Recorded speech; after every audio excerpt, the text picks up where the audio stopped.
Hello dear student, good evening. और कैसे हैं? आज स्टार्ट करते हैं fundamental of partnership. Fundamental of partnership, और इसको हम फंडामेंटल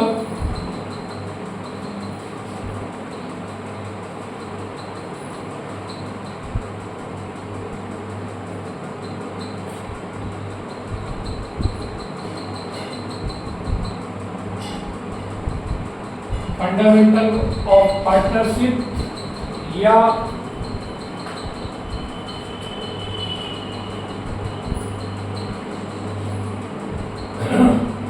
अकाउंटिंग और पार्टनरशिप भी बोलते हैं।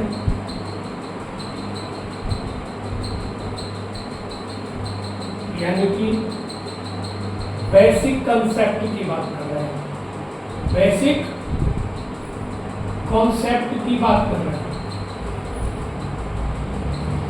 थ्योरी बेस्ड अकाउंटिंग की बात करते हैं, जो थ्योरी में आपसे पार्टनरशिप से रिगार्डिंग किस तरीके के क्वेश्चन पूछे जा सकते हैं, क्या क्या क्वेश्चन बन सकते हैं, और उसके अलावा हम पार्टनरशिप को अच्छी तरह से समझने के लिए उसका पहले थ्योरी बेस समझना जरूरी है।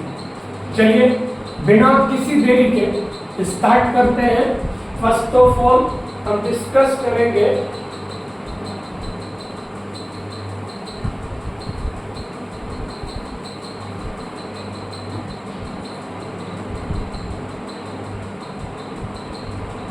Meaning of partnership.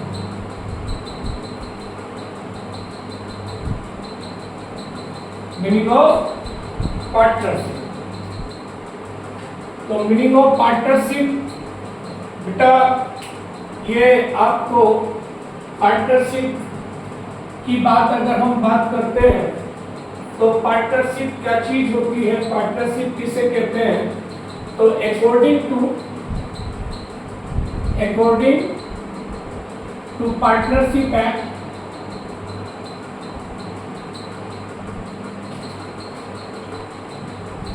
1932 section 4।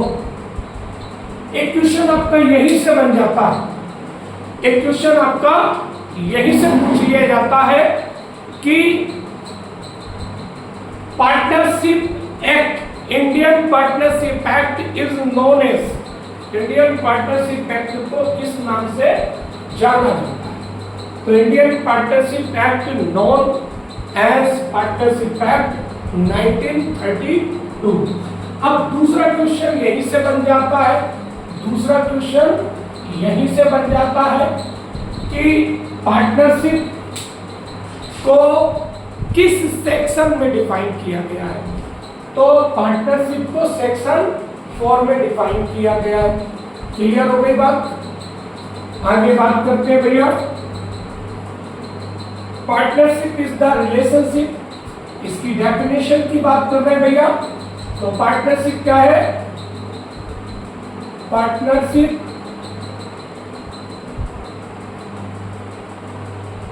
Is the relationship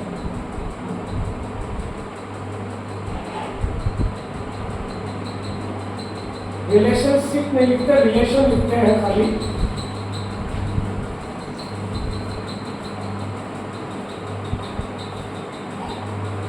between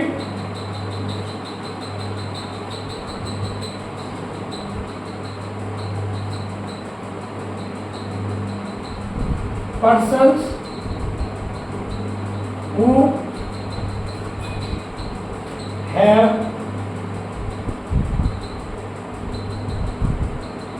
agreed to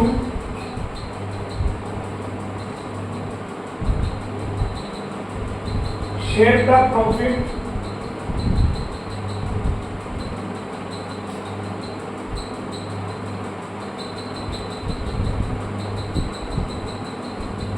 of a business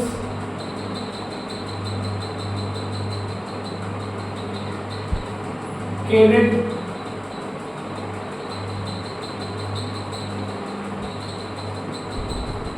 on by all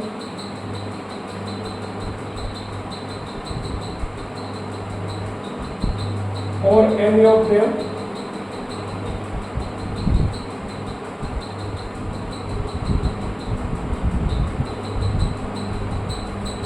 acting for all.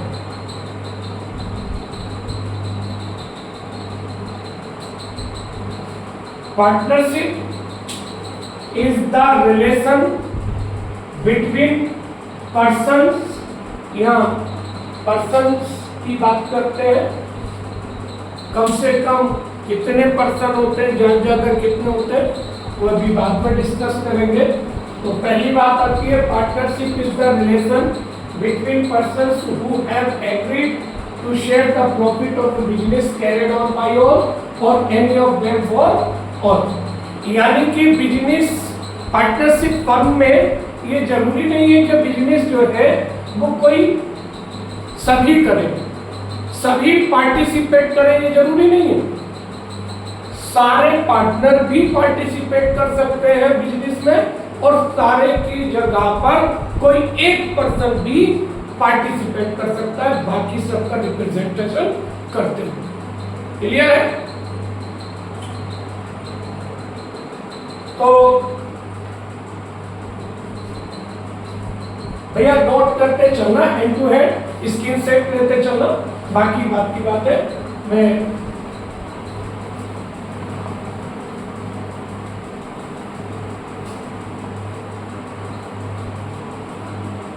जैसा कि बेटा बात आती है कैरेक्टरिस्टिक्स ऑफ पार्टनरशिप।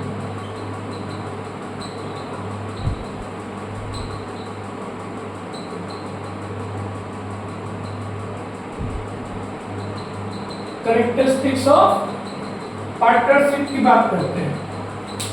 तो कैरेक्टरिस्टिक्स पूछे जाए या फीचर्स पूछे जाए, बात एक ही होती है, फीचर्स ऑफ पार्टनरशिप। इन्हें नोट करते हुए चलेंगे, बाद में एमसीक्यू थोड़े से करा करके चलूंगा। पहले थ्योरी क्लियर कराऊंगा, उसके बाद आपका न्यूमेरिकल पोर्शन पूरा कराऊंगा। थोड़ा संयम रख करके काम करेंगे, ऐसा नहीं कि एकदम से मैं आपको पूरा सब्जेक्ट टॉपिक एक साथ करा दूं, वो वन शॉट में वो समझ में नहीं आता। मैं अपने हिसाब से कराऊंगा थोड़ा थोड़ा, ठीक है। देखिए बात आती है कैरेक्टरिस्टिक्स ऑफ पार्टनरशिप। तो कैरेक्टरिस्टिक्स ऑफ पार्टनरशिप का मतलब क्या होता है भैया? कैरेक्टरिस्टिक्स ऑफ पार्टनरशिप में सबसे पहली चीज आती है association of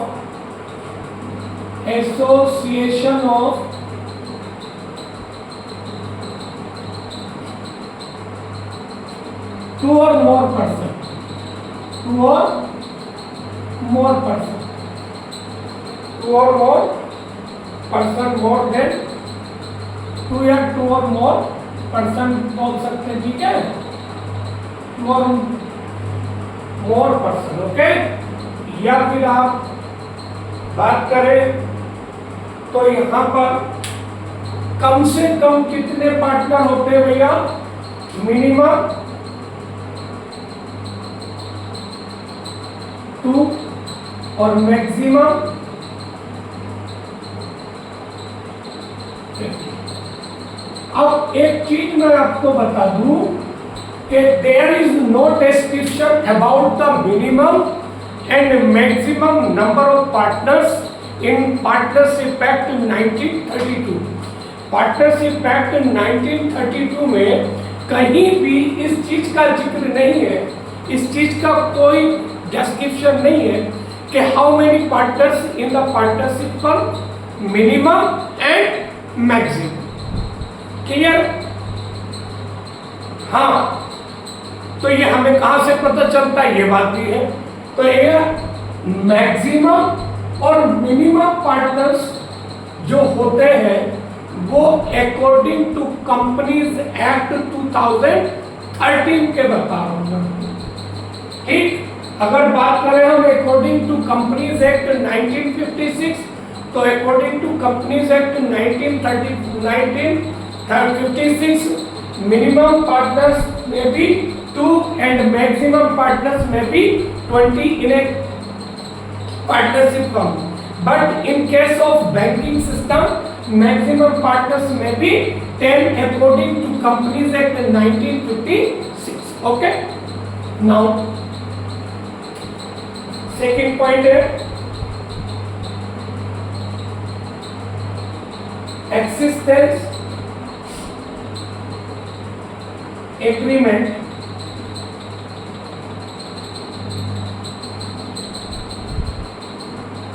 among the partners।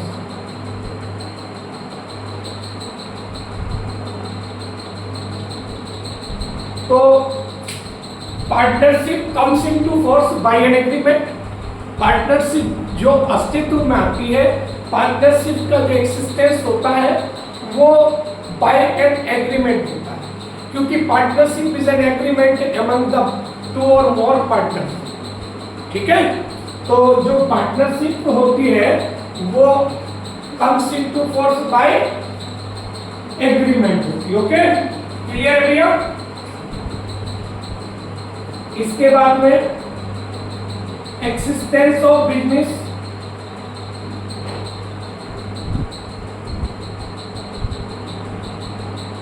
हाँ, जब पार्टनरशिप की बात कर रहे हैं तो पार्टनरशिप में एक्सिस्टेंस ऑफ एग्रीमेंट होता है, और एग्रीमेंट जो होता है वो काय के लिए होता है भैया? बिजनेस के लिए होता है। अब बिजनेस से मतलब लीगल और इलीगल दोनों हो सकते हैं या लीगल हो सकते हैं, तो only legal business, illegal business की बात हम यहाँ नहीं करते। सिर्फ और सिर्फ किसकी बात करते हैं? Existence of business. कैसा बिजनेस? लॉफुल बिजनेस होना चाहिए। कैसा होना चाहिए? लॉफुल बिजनेस होना चाहिए, लॉफुल बिजनेस। ठीक है, इलीगल नहीं होना चाहिए, लॉफुल होना चाहिए, कानूनी होना चाहिए, गैर कानूनी नहीं होना चाहिए। ठीक है, इसके अलावा एक चीज होती है म्यूचुअल एजेंसी। म्यूचुअल एजेंसी होती है। ये म्यूचुअल एजेंसी की बात क्या है कि मैंने आपको बताया कि आप जबरन फोर्सफुली किसी को पार्टनर नहीं बनाते। ठीक है, जो इच्छा करे वो पार्टनर बनो, जिसकी इच्छा नहीं कर रही वो पार्टनर मत बनो। म्यूचुअल एजेंसी है। ठीक है, आपसी समझौते के आधार पर जो है तय होता है। इसके अलावा बेटा एक होता है sharing of profit. Sharing of profit की बात करते हैं, शेयरिंग ऑफ प्रॉफिट। तो ये थे आपके कैरेक्टरिस्टिक्स, और बहुत सारे कैरेक्टरिस्टिक्स हैं, मैं आपको बताऊंगा। तो आप थोड़ा मैं बता रहा हूँ, थोड़ा आप भी अपना बुक से प्रैक्टिस करेंगे तो ज़्यादा बेहतर होगा और ज़्यादा बेहतर आपको समझ में आएगा। ठीक है, इसके अलावा देखिएगा अगली चीज बात करते हैं। अगली नेक्स्ट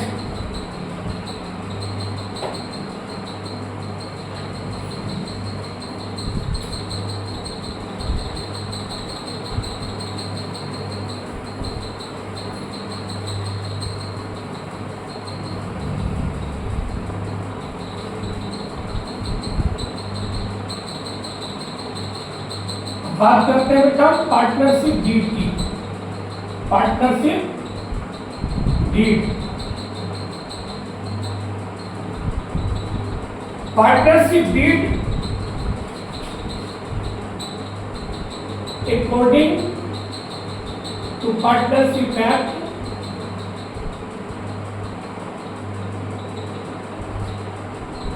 1932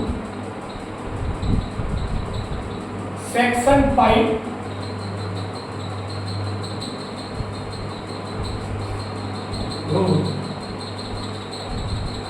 पार्टनरशिप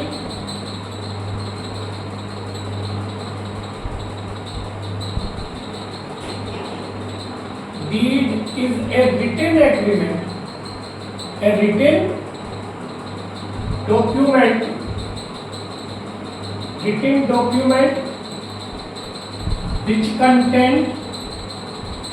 which contain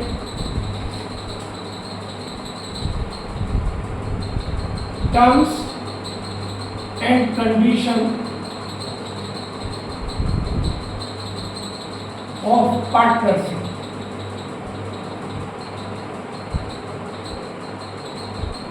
ठीक है भैया। पार्टनरशिप डीड क्या होती है? Partnership deed is a written agreement.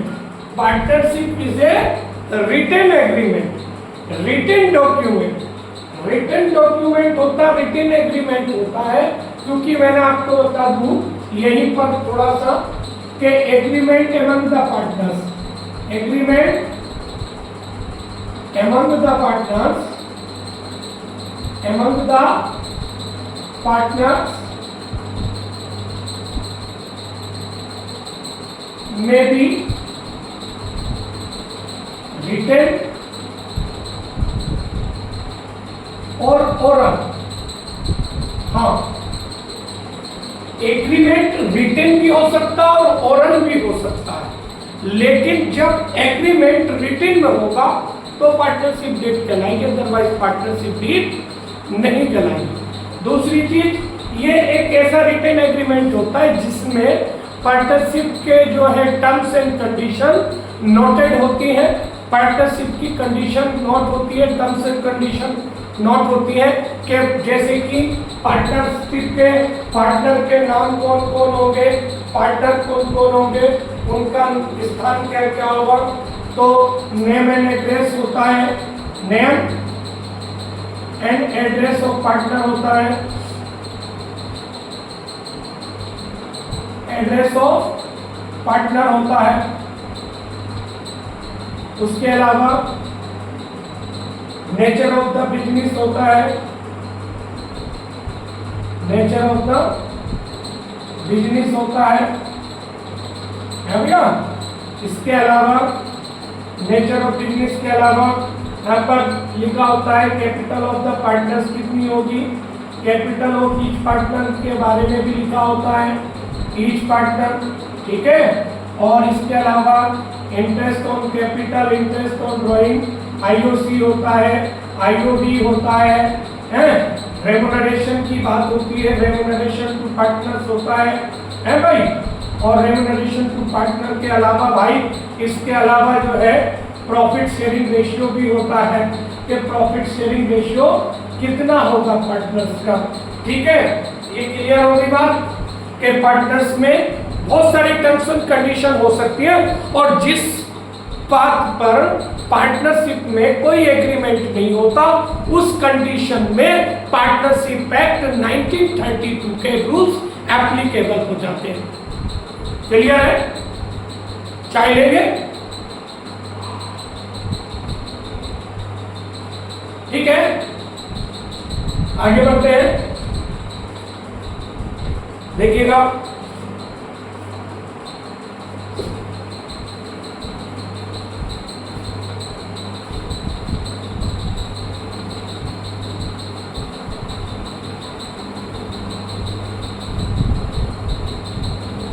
बहुत काम की बातें बता रहा हूँ, कुछ एक्स्ट्रा बात कोई नहीं बता रहा, सिर्फ काम की बात बता रहा हूँ, सीधी बात काम की बात। ओके, इसके बाद में बात करते हैं हम partnership deed. Provisions in the absence of partnership deed। तो बात करते हैं what provisions in the absence of partnership deed. अगर पार्टनरशिप डीड नहीं है तो क्या प्रोविजंस एप्लीकेबल होंगे। तो मैंने आपको बताया कि in the absence of partnership deed, in the absence of partnership deed rules and regulation of Partnership Act 1932 to be applicable. ठीक है, पार्टनरशिप एक्ट 1932 के रूल्स एप्लीकेबल होंगे। क्या होंगे भैया? In the absence of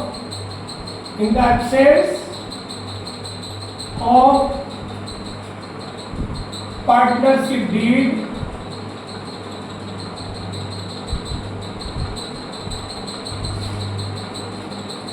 in respect of any terms, rules of Partnership Act 1932 to be applicable.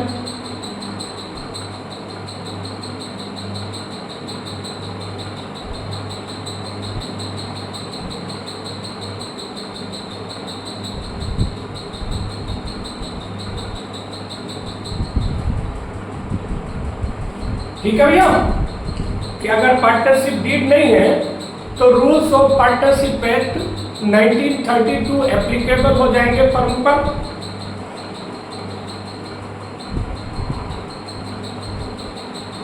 इसके बाद बात आती है कि भैया वो रूल्स कौन कौन से हैं, ये भी तो होता है। तो पहली चीज प्रॉफिट शेयरिंग रेशियो। अगर बेटा by the way profit sharing ratio नहीं है पार्टनर्स में, क्वेश्चन में प्रॉफिट शेयरिंग रेशियो के बारे में कोई जिक्र नहीं है, तो ऐसी कंडीशन में प्रॉफिट जो है वो among the partners to be distributed in equal ratio. काहे में बटेगा भैया? इक्वल रेशियो हो जाएगा। यानी कि अगर दो पार्टनर है तो दो जगह बैठेगा, तीन है तो तीन जगह बैठेगा, चार है तो चार जगह बैठेगा। दो जगह बांटने का मतलब 1/2, तीन जगह बांटना है तो 1/3, चार जगह बांटना है तो 1/4, मतलब जितने नंबर ऑफ पार्टनर्स होंगे वो 1/4 में ले जाओ और डिस्ट्रीब्यूट कर दो प्रॉफिट को। ये इसका फॉर्मूला होता है बेटा। अगली चीज आती है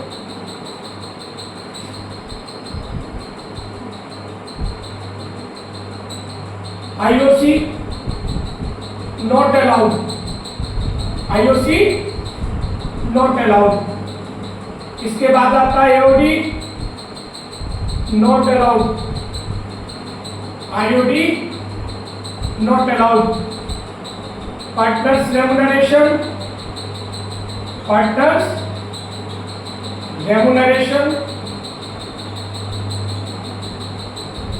not allowed।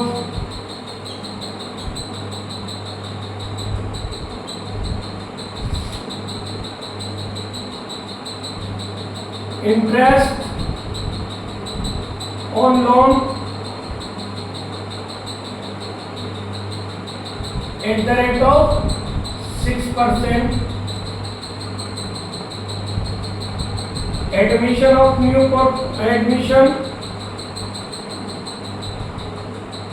पार्टनर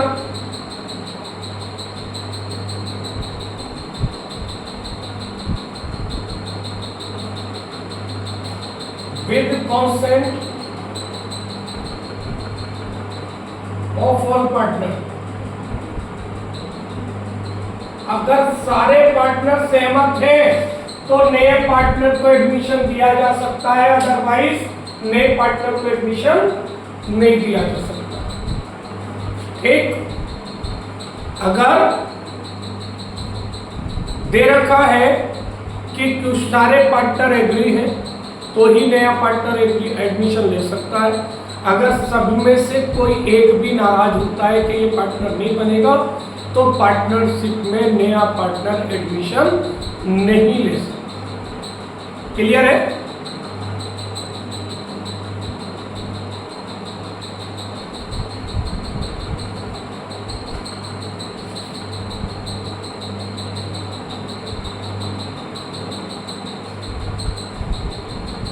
चलिए देखते हैं अगले। इसके बाद में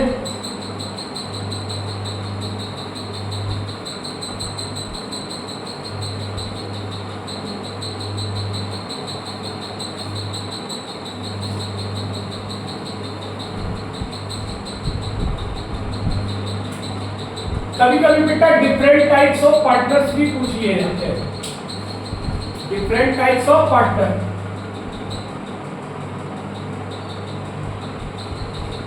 different types of partner, partner के विभिन्न प्रकार भी पूछ लिए जाते हैं भैया। डिफरेंट टाइप्स ऑफ पार्टनर्स, तो एक होता है बेटा एक्टिव पार्टनर, एक होता है एक्टिव पार्टनर, ठीक है भैया। दूसरा होता है आपका स्लीपिंग पार्टनर, स्लीपिंग पार्टनर। एक होता है डोरमेंट पार्टनर बोलते हैं उसको, या साइलेंट पार्टनर बोलते हैं, साइलेंट पार्टनर,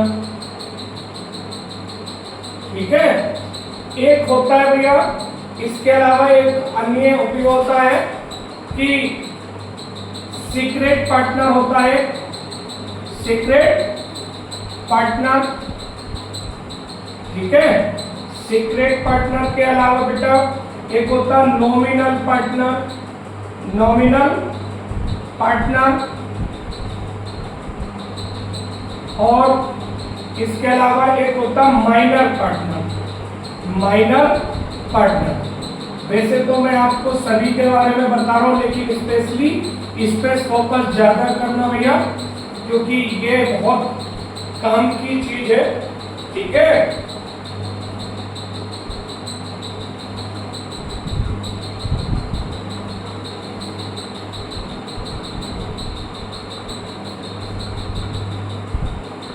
देखिएगा, देखिए एक्टिव पार्टनर जो बिजनेस में पार्टिसिपेट करता है, स्लीपिंग पार्टनर जो पार्टनरशिप में पैसा तो लगाता लेकिन पार्टनरशिप में कोई पार्टिसिपेट नहीं करता, साइलेंट पार्टनर ऐसा पार्टनर होता है जो पैसा तो लगाता है लेकिन साइलेंट रहता, सीक्रेट पार्टनर छिपा हुआ पार्टनर रहता कि जो पैसा तो लगाता है लेकिन क्या होता है वो अपने आप को डिस्क्लोज नहीं करता।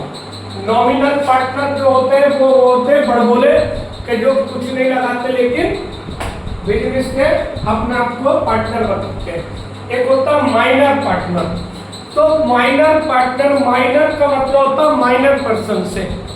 तो माइनर कौन है भैया? एक वह व्यक्ति जिसने 18 साल की उम्र प्राप्त न की हो वो माइनर कहलाता, एक व्यस्क कहलाता है, ठीक। और एक व्यस्क व्यक्ति जो है वो पार्टनरशिप फर्म में एक पार्टनर नहीं बन सकता। क्यों? क्योंकि अकॉर्डिंग टू कॉन्ट्रैक्ट लॉ, ठीक है, कॉन्ट्रैक्ट लॉ के अकॉर्डिंग जो अनुबंध अधिनियम 1972 है, 1872 है, उसके according a minor person is not applicable to make a contract. एक माइनर पर्सन किसी से कॉन्ट्रैक्ट करने के लिए कैपेबल नहीं है। उसके द्वारा किया गया एग्रीमेंट जो होता है अवॉइडेबल होता है, अवॉइड होता है शुरू से, क्योंकि माइनर पर्सन अपने सिर्फ भरण पोषण के लिए जो है कॉन्ट्रैक्ट कर सकता है, ठीक है। अब एक चीज आती है कि ऐसा बंदा जिसकी संपत्ति कोर्ट ऑफ वार्ड्स के अंदर में हो, उस बंदे के लिए जो है संपत्ति, उस बंदे के लिए जिसकी संपत्ति का उत्तराधिकारी किसी को अन्य को बना दिया गया हो कोर्ट के द्वारा, तो वह 21 साल की उम्र प्राप्त करने के बाद बालिग माना जाता, वयस्क माना जाता है, ठीक है। नहीं तो उससे पहले वो नहीं। ओके, क्लियर है भैया? ठीक है। तो ए माइनर पर्सन कैन, ये क्वेश्चन आ जाता है, can a minor person can be admitted, a minor person can be admitted in the partnership as a partner. तो yes, a minor person can be admitted in the partnership firm as a partner, but only for sharing profit. सिर्फ profit बांटने के लिए partner बनेगा, loss से उसका कोई मतलब नहीं होगा। क्लियर है भाई? यहां तक बात आ गई समझ में?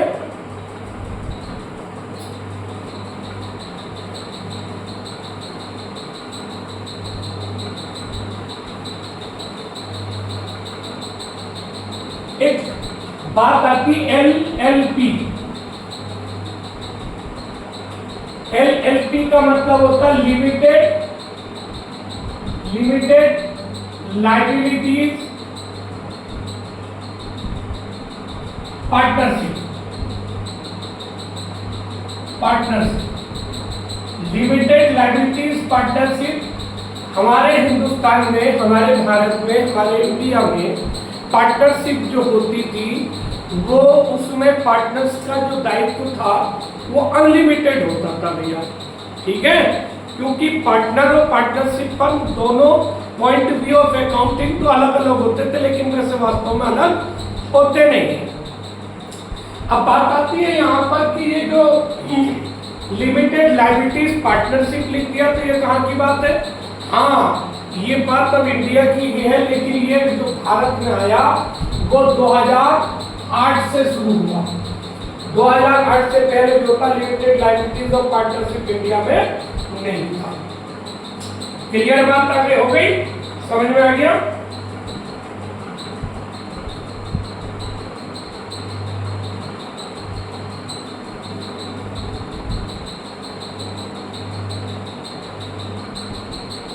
करते भैया। अब बात आती है बेटा maintenance of capital accounts. Maintenance of capital account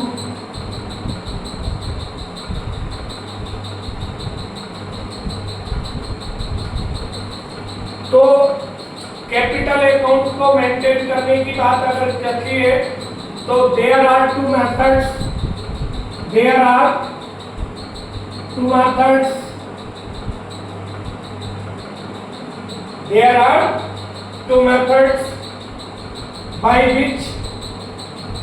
by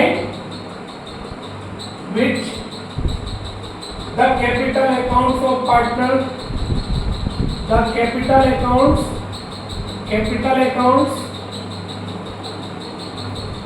of partner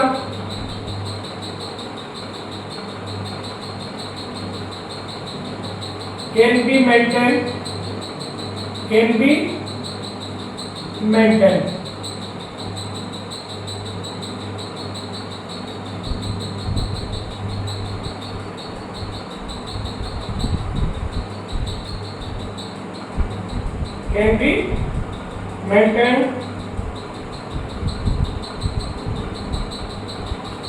भैया कौन कौन से दो मेथड?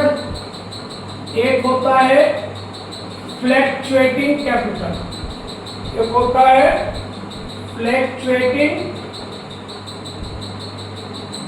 कैपिटल और दूसरा होता है फिक्स्ड कैपिटल। ठीक है, फ्लैक्चुएटिंग कैपिटल में ओनली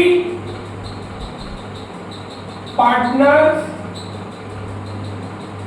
कैपिटल अकाउंट मेंटेन होता है, कैपिटल अकाउंट मेंटेन होता भैया। ठीक है, जबकि in case of fix capital two accounts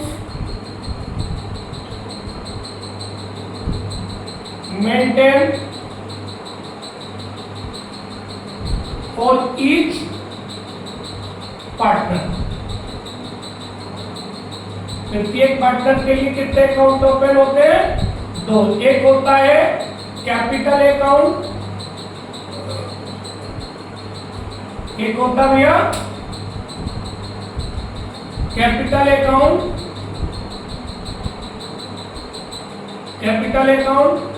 एक होता है बेटा करंट अकाउंट, एक होता है करंट अकाउंट। ओके,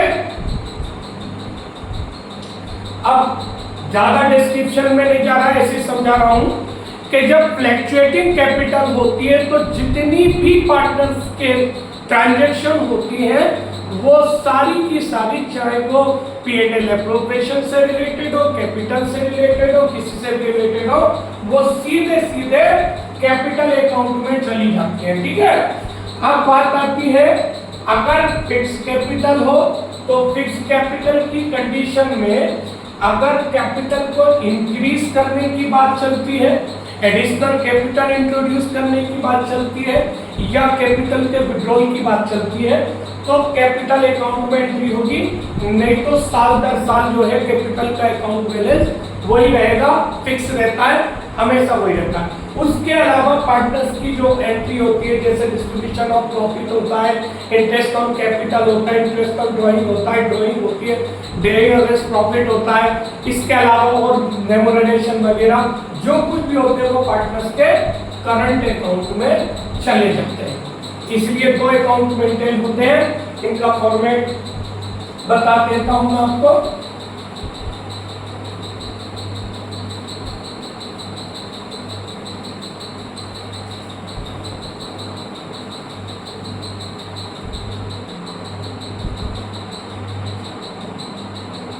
पहली कंडीशन फ्लैक्चुएटिंग की बता रहा हूं,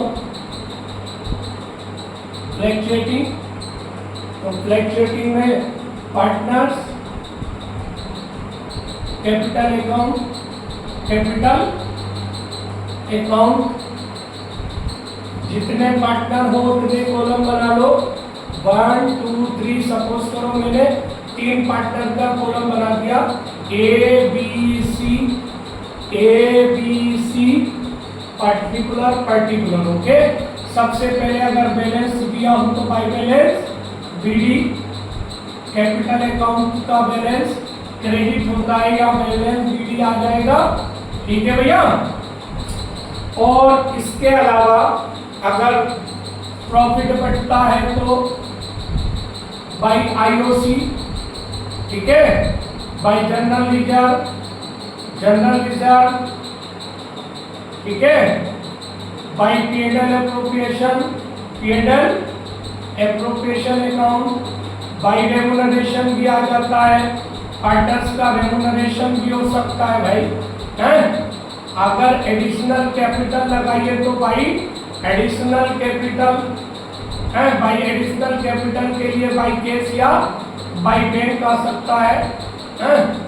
एडिशनल कैपिटल यहाँ लिख देता हूँ, एडिशनल कैपिटल है। अब इसके अलावा जो ड्राइंग होगा वो यहाँ आएगा, ड्राइंग होगा तो यहाँ आएगा, इंटरेस्ट ऑन ड्राइंग होगा तो वो यहाँ आ जाएगा 2 में। इसके अलावा 2 P&L appropriation account, P&L appropriation यानी कि अगर प्रॉफिट होता है तो यहाँ पर आता है, और लॉस होता है तो यहाँ पर आता है भैया। उसके अलावा टू बैलेंस CD कर देते हैं, टू बैलेंस CD। अब अकाउंट का रूल तो you know very well about the rules of closing of any accounts. जब हम कोई भी अकाउंट क्लोज करते हैं तो किसी भी अकाउंट को क्लोज करने पर हम क्या करते हैं, grand total to be recorded both the sides, और डिफरेंस अमाउंट जो है जिधर का बैलेंस कम होगा उधर बैलेंस लिख दिया जाता है। बेटा ठीक है, ये बात समझ में आ गई आपके? हाँ, मैं समझता हूँ कि आपको you know very well okay about the balance. Okay, इसके बाद में बात करते हैं कि इन केस ऑफ फिक्स कैपिटल, ये था आपका फ्लैक्चुएटिंग की बात। अब बात अगर हम करें फिक्स कैपिटल की, तो फिक्स कैपिटल में क्या होता है भैया, फिक्स कैपिटल अकाउंट में क्या होता है, फिक्स कैपिटल अकाउंट में बड़ी कॉमन सी बात है कि पार्टनर्स कैपिटल अकाउंट में हम क्या करते हैं, ये तो हमारा बन जाता है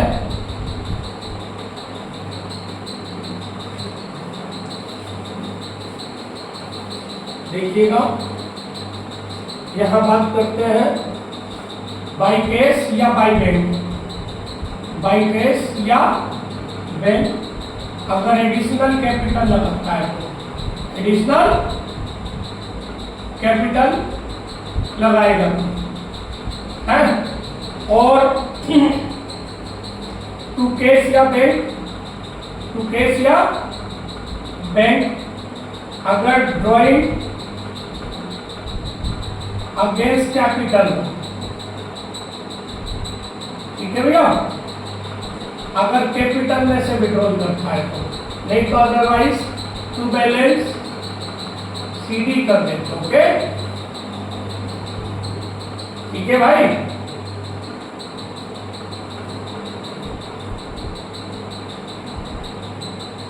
बहुत काम की चीज बताने वाला हूं भी, इतनी बात आगे समझ में। अब बात आती है पार्टनर्स। कैपिटल अकाउंट बनाने के बाद में हम बनाते हैं पार्टनर्स करंट अकाउंट। क्या बनाते हैं भाई? Partners current account. ओके, अब पार्टनर्स करंट अकाउंट की जहां तक बात है तो पार्टनर्स करंट अकाउंट के लिए मैं आपको बता दूं कि पार्टनर्स करंट अकाउंट में बैलेंस हो सकता है किसी का डेबिट हो तो हो सकता है किसी का क्रेडिट हो। अगर डेबिट बैलेंस है तो किधर आएगा, क्रेडिट बैलेंस है तो किधर आएगा, ये मैं आपको बताता चलूं। देखो कि अगर डेबिट बैलेंस है तो किधर आता है, क्रेडिट बैलेंस हो तो किधर आता है। अगर क्रेडिट बैलेंस है तो बाई में आएगा और डेबिट बैलेंस है तो टू में आएगा, टू बैलेंस बीडी करके। ओके, ये टू बैलेंस बीडी करके। ओके ठीक है भैया। अब बात आती है कि इंटरेस्ट भी मिल सकता है by IOD, by general reserve भी हो सकता है, जनरल रिजर्व बांट रहे हो है भाई। अब जनरल रिजर्व में बांट करके बाई पीएनएल एप्रोप्रिएशन भी हो सकता है, पीएनएल एप्रोप्रिएशन प्रॉफिट होगा तो है। और इसके अलावा बाई पार्टनर रेमुनरेशन हो सकता है। रेमुनरेशन से मतलब सैलरी, कमीशन, बोनस, ये सब रेमुनरेशन में आते हैं। अब टू ड्राइंग हो सकता है भैया, टू ड्राइंग भी हो सकता है। अब ड्राइंग की बात आ गई तो तुम कंफ्यूज मत होना भाई। अगर ड्राइंग अगेंस्ट कैपिटल है तो वो जाएगा आपके पार्टनर्स कैपिटल अकाउंट में। अगर बेटा अगेंस्ट प्रॉफिट है, अगेंस्ट प्रॉफिट है तो वो करंट अकाउंट में जाएगा। पॉइंट नोट है, समझ गए? हाँ, टू आईओडी भी आता है भाई, टू आईओडी भी आता है। अदरवाइज बैलेंस निकाल करके टोटल लगा के बैलेंस निकल जाता है। क्लियर है? समझ में आ गई बात? आगे बात करते हैं। बिल्कुल,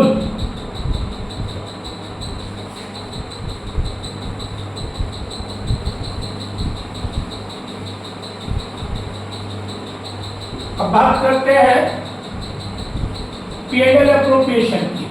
PNL appropriation account, PNL appropriation account is the extension part of, PNL appropriation account is an extension part of PNL account, यानी पीएनएल अकाउंट के बाद का पार्ट है। ठीक है, तो इसमें क्या करते हैं भैया, सबसे पहले फर्स्ट ऑफ ऑल अगर हमें प्रॉफिट हुआ है तो by PNL account, by PNL account, और अगर लॉस हुआ है तो टू पीएनएल अकाउंट। ये लॉस होगा तो इधर और प्रॉफिट होगा तो इधर, ये बात पहले सब नोट करनी है। इसके अलावा कि फर्म को क्या क्या प्रॉफिट हो सकते हैं और क्या क्या लॉस हो सकते हैं। जो फर्म को प्रॉफिट होंगे जैसे बेटा बाई आईओडी, बाई आईओडी। इसके अलावा टू आईओसी, आईओसी मतलब interest on drawing capital, to partner remuneration, partner remuneration है। और उसके अलावा टू जनरल रिजर्व में कुछ ऐसा भी होता है कि कुछ पार्ट प्रॉफिट का जो है जनरल रिजर्व में डाल दिया जाता है। ठीक, अदरवाइज जो प्रॉफिट होगा वो पार्टनर में बांट देंगे। अगर प्रॉफिट होगा तो टू पार्टनर कैपिटल अकाउंट,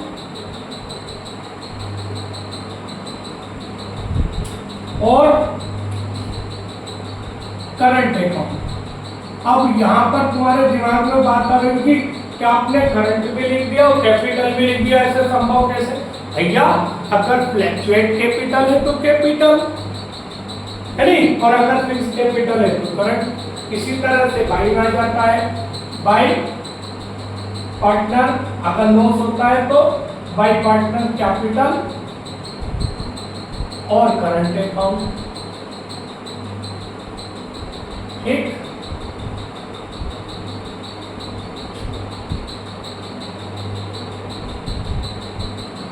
ठीक है। यहां पर आ जाता है पर्टिकुलर रकम। ठीक है।